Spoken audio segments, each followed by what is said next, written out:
Oui, bonjour, ici Jérémy Gagnon de la pépinière Permex. Je vais faire une petite vidéo aujourd'hui pour vous démontrer comment je transplante des plants que j'ai partis par semences, que j'ai transplantés dans des pots, mais que je me suis rendu compte que, entre autres ici, le baie de goji, qui est le Lycium barbarum, c'est un plant qui a vraiment tendance à faire des racines très profondes. Vous regardez ici dans le pot, il veut vraiment quasiment pas faire des racines en hauteur, mais ici il veut vraiment aller chercher le plus profondément possible. Lui est habitué de vivre dans un sol dans les Himalayas, des sols très pauvres qui sont très difficiles à aller chercher les nutriments, ils sont capables d'aller puiser les nutriments sur les roches. C'est pour ça que c'est un des fruits c'est le fruit qui est le plus riche en antioxydants, à peu près 3 fois plus que le bleuet.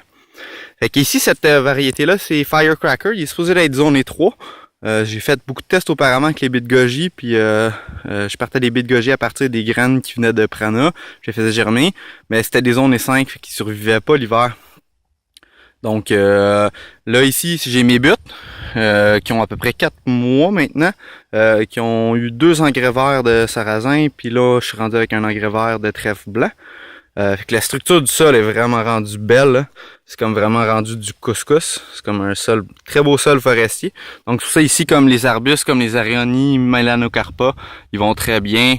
Les Bearberry là-bas, ils vont très bien. Donc c'est pour ça que j'ai décidé de prendre celui ici pour planter les baies de goji.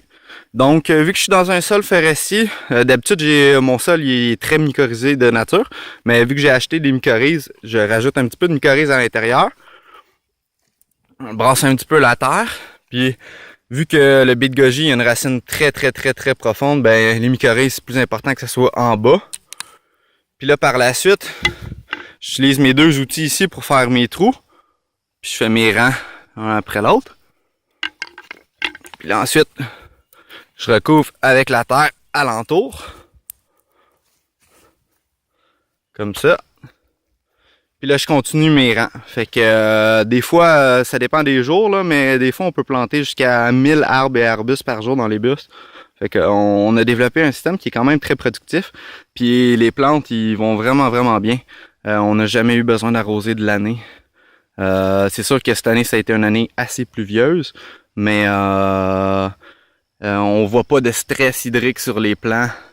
Puis ils performent très bien, puis c'est des plantes qui de nature sont dans des environnements sauvages.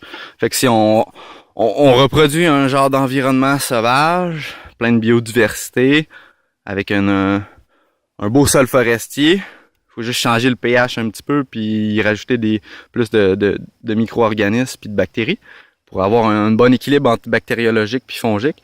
Puis on le voit qu'après 4 mois, avant c'était des sapins.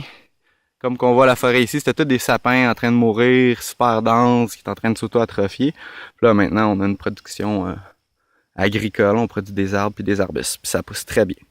Je vous remercie beaucoup. Bonne journée. Bye bye.